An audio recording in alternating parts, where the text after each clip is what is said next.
नमस्कार, ABP news पर हाजिर हूं मैं रुमाना इसार खान। देश का पॉलिटिकल शो देख रहे हैं आप, जिसका समय है 12 से 2 और हमारे साथ स्टूडियो में वरिष्ठ पत्रकारों का पैनल। आज की सियासी खबरों को डिकोड करने के लिए आप देख सकते हैं इस वक्त रामकृपाल सिंह जी, अभय दुबे जी, वरिष्ठ पत्रकार दिबांग और प्रदीप सिंह जी हमारे साथ स्टूडियो में मौजूद हैं। तो हम चर्चा शुरू करेंगे। आज सबसे पहले बात जिस खबर की करना चाह रहे हैं वो जान लीजिए आप। तेलंगाना विधानसभा चुनाव आप जानते हैं 30 नवंबर को मतदान, और यहां चुनाव आयोग ने मुख्यमंत्री केसीआर के प्लान को फेल कर दिया। दरअसल चुनाव आयोग ने किसानों को डायरेक्ट पैसे ट्रांसफर पर रोक लगाई है। रायतू बंधु योजना, जिसके तहत मिलने वाली रकम को फिलहाल रोका गया। तेलंगाना सरकार 1 एकड़ पर किसानों को हर साल 10,000 रुपए देती है। पिछले हफ्ते चुनाव आयोग ने किसानों को डायरेक्ट बैंक ट्रांसफर की अनुमति दी थी, लेकिन आज मॉडल कोड ऑफ कंडक्ट के वायलेशन का हवाला देकर पैसे ट्रांसफर पर रोक लगा दी गई है। तो इसे बड़ा झटका माना जा रहा है। किसानों को डायरेक्ट मदद कर केसीआर ने बड़ा दांव खेला था, लेकिन वोटिंग से ठीक 3 दिन पहले मंसूबों पर पानी फिर गया है। चुनाव आयोग कह रहा है कि जब तक राज्य में चुनाव आचार संहिता लागू रहेगी तब तक योजना के तहत किसी प्रकार की वित्तीय मदद नहीं दी जा सकती है। मुख्यमंत्री केसीआर ने 2018 में रायतू बंधु योजना की शुरुआत की थी। ये योजना किसानों को निवेश सहायता प्रदान करती है। बीज, उर्वरक, कीटनाशक, श्रम, अन्य खरीद के लिए हर सीजन में प्रति किसान 5,000 प्रति एकड़ की वित्तीय सहायता सीधे हासिल करता है। उसके खाते में सीधे पैसा दिया जाता है। अब 10,000 देने का प्लान था। इस योजना से 58 लाख से ज्यादा किसानों को लाभ सीधे तौर पर मिलता है। और इसीलिए अब वो सवाल जो आपके सामने हम रखने जा रहे हैं, जिसको लेकर चर्चा करेंगे, सवाल आपके सामने है कि आखिरकार ये जो तेलंगाना विधानसभा चुनाव और ऐसे में 30 नवंबर को वोटिंग और मतदान से पहले ये चुनाव आयोग का जो एक्शन हुआ है, ये जो रायतू बंधु स्कीम के तहत पैसा ट्रांसफर होना था, उस पर फिलहाल मॉडल कोड ऑफ कंडक्ट का हवाला देकर चुनाव आयोग ने रोक लगा दी है। तो सवाल ये है कि तेलंगाना में केसीआर का खेल चुनाव आयोग ने कर दिया फेल। प्रदीप जी, आपको क्या लगता है? नहीं रुमाना जी, मुझे इस तरह से नहीं लगता। वैसे ये योजना ऐसी है जो 2018 में केसीआर की जीत में सबसे बड़ी भूमिका इस योजना की थी। जो मॉडल कोड ऑफ कंडक्ट में जो स्कीम्स आती हैं, उनके हिसाब से, चुनाव आयोग के हिसाब से, जो इस स्कीम पहले से चल रही है उसको नहीं रोका जाता है। ये स्कीम भी पहले से चल रही थी, इसीलिए चुनाव आयोग ने पहले परमिशन दे दी थी। बाद में विड्रॉ क्योंकि तेलंगाना के वित्त मंत्री ने एक रैली में ये घोषणा की कि 28 तारीख को सभी किसानों के मोबाइल पर घंटी बजेगी और पैसा ट्रांसफर होगा। उन्होंने जब इसको चुनावी मुद्दा बनाया तब चुनाव आयोग में शिकायत हुई। कांग्रेस ने शिकायत की पहले, फिर बीजेपी ने की। दोनों की शिकायत के बाद जो है चुनाव आयोग ने इस पर रोक लगा दी है। तो नुकसान बहुत ज़्यादा होगा इसलिए नहीं लगता मुझे, क्योंकि लोगों को पता है कि सरकार की देने की नीयत थी। सरकार तो दे ही रही थी।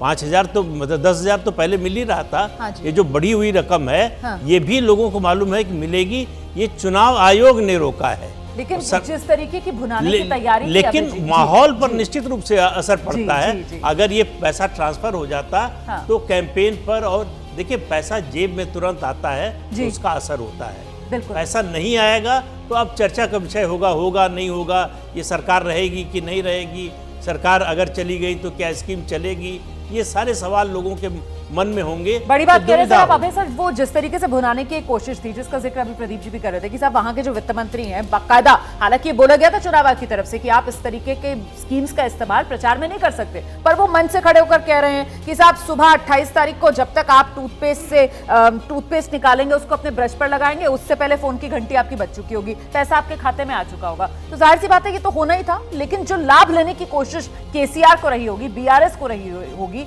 चुनाव आयोग के इस एक्शन के बाद, वो आपको लगता है मिलेगा या नहीं? देखिए, प्रदीप जी ने बहुत ठीक समीक्षा की। हाँ। मैं तो इस राय का हूं कि जितनी भी लोक लुभावन योजनाएं हैं, उन सब योजनाओं को चुनाव के दौरान इस्तेमाल करने की इजाज़त नहीं मिलनी चाहिए, चाहे वो किसी की हो।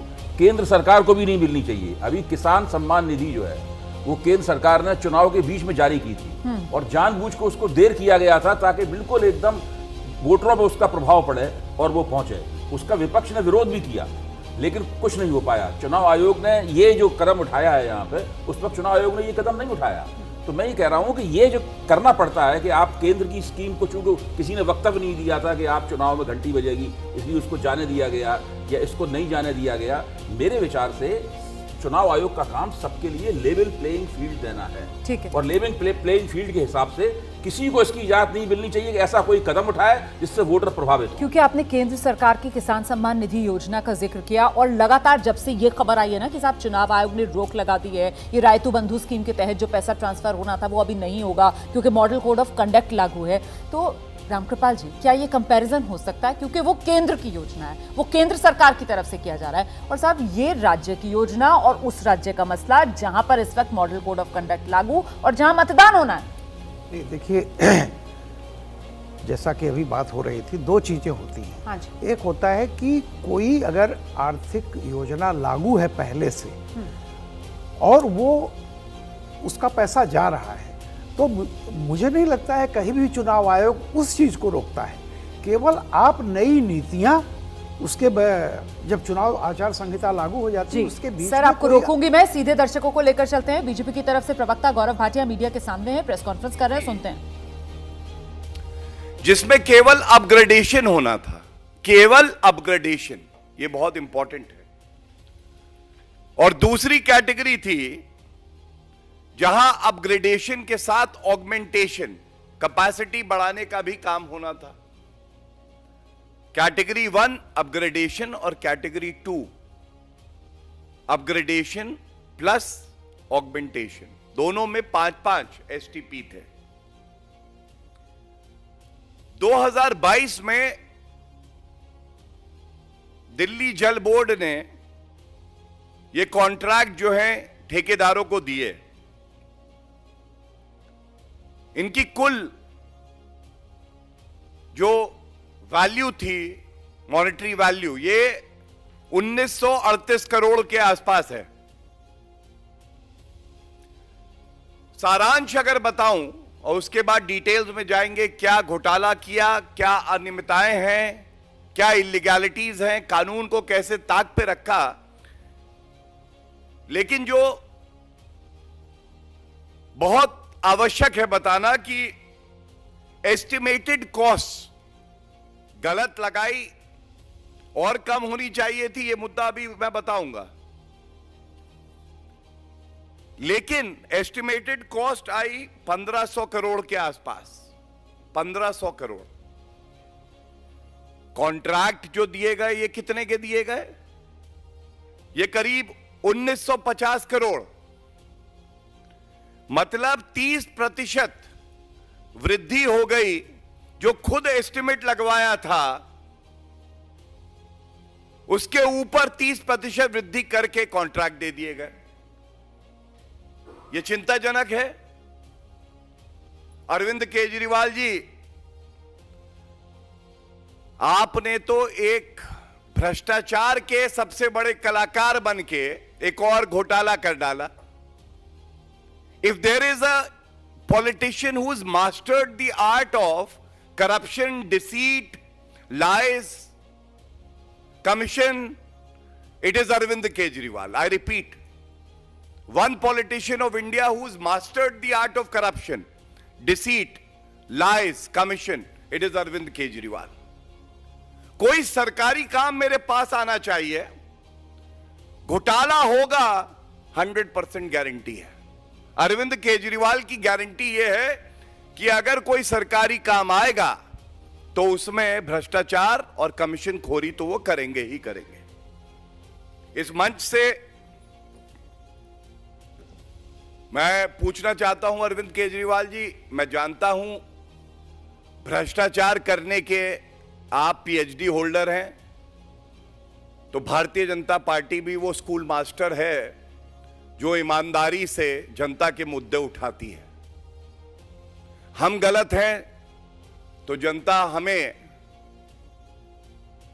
बख्शेगी नहीं, और अगर जो सवाल मैं उठा रहा हूं इनमें से किसी एक का उत्तर आप दे दें तो मैं समझता हूं कि जिस पारदर्शिता की, ईमानदारी की बात करके आप राजनीति में आए थे, जनता को भी लगेगा कि हां, क्राइम मास्टर, गोगो, कट्टर बेईमान अरविंद केजरीवाल कुछ तो गुण रखता है।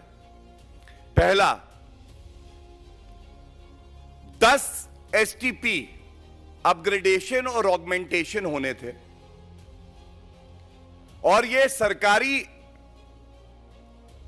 नियम है, सीपीडब्ल्यूडी की मैनुअल कहती है कि डीपीआर, डिटेल्ड प्रोजेक्ट रिपोर्ट, बनना आवश्यक है। तो पहला प्रश्न यह है अरविंद केजरीवाल जी, 10 का अपग्रेडेशन और ऑगमेंटेशन होना था, आपने कितनी डीपीआर बनवाई? 10 बननी चाहिए, मुश्किल गणित तो है नहीं। लेकिन कट्टर बेईमान अरविंद केजरीवाल ने 2 ही डीपीआर बनवाई। 2 डीपीआर, वो भी जहां पे एस्टिमेट और प्राइस बढ़ा दिया और उनको 10 के 10 जो प्रोजेक्ट्स थे उन पे लागू कर दिया।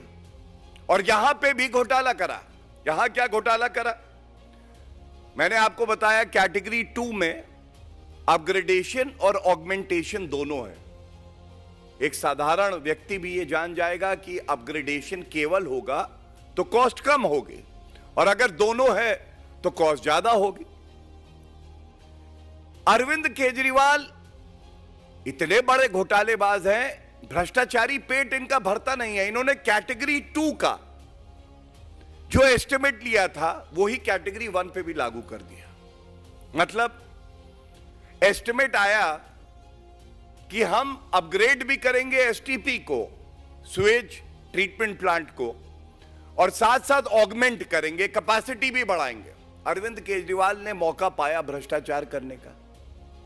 उन्होंने कहा कि अगर अपग्रेडेशन और ऑगमेंटेशन की कॉस्ट ज्यादा है और ये मैं सब पे लगा दूंगा, और 5 एसटीपी ऐसे हैं जहां ऑगमेंटेशन होना नहीं है, तो जो तो सुन रहे थे आप, बीजेपी की तरफ से प्रेस कॉन्फ्रेंस करके सीधे निशाने पर अरविंद केजरीवाल को लिया जा रहा है। मुद्दा इस बार सीवेज ट्रीटमेंट प्लांट का है, लेकिन आरोप वही पुराना जिसको पिछले कुछ समय से बीजेपी लगातार इस्तेमाल कर रही है, अरविंद केजरीवाल की घेराबंदी का, और वो आरोप भ्रष्टाचार का, कि जो यूएसपी अरविंद केजरीवाल और आम आदमी पार्टी अपनी बताती रही है, कट्टर ईमानदार, वो दरअसल कट्टर ईमानदार नहीं, बीजेपी की तरफ से कहा जा रहा है कि कट्टर भ्रष्टाचारी अरविंद केजरीवाल, और इसी वजह से दिल्ली का ये हाल। तो वही आरोप और उसी के जरिए हमला, मतलब भ्रष्टाचार वाला आरोप, उसी को धार दे रही है बीजेपी। भ्रष्टाचार के साथ साथ पर्यावरण की भी बात है कि यमुना की सफाई क्यों नहीं हो पा रही, क्योंकि बिना ट्रीट किया हुआ पानी यमुना में सीवेज का डाला जा रहा है। तो उसको ट्रीट करने के लिए जो सीवेज ट्रीटमेंट प्लांट है, वो उनकी कैपेसिटी नहीं आप बढ़ा रहे हैं, वो उनको जो है रेनोवेट नहीं करा रहे हैं। तो उनकी क्षमता अगर आप नहीं बढ़ाएंगे तो जाहिर है कि बिना ट्रीट किया हुआ पानी ज़्यादा से ज़्यादा यमुना में जाएगा। यमुना की सफाई का जो आप दावा करते हैं कि इतने साल में कर देंगे, इतने साल में कर देंगे, अभी अरविंद केजरीवाल का नया दावा है, मतलब एक तरीके से घेराबंदी केजरीवाल सरकार की, कि वो केजरीवाल सरकार एक जो भ्रष्टाचार के मुद्दे पर खुद को अलग बताती थी कट्टर ईमानदार के तौर पर, और दूसरा जो गवर्नेंस मॉडल जिसका बार बार केजरीवाल की तरफ से जिक्र किया जाता है, उस गवर्नेंस मॉडल पर भी प्रश्न चिन्ह लगाती हुई बीजेपी इस रूप में कि जो वादे कर आए थे काम करने के, वो काम भी अरविंद केजरीवाल नहीं कर पा रहे हैं।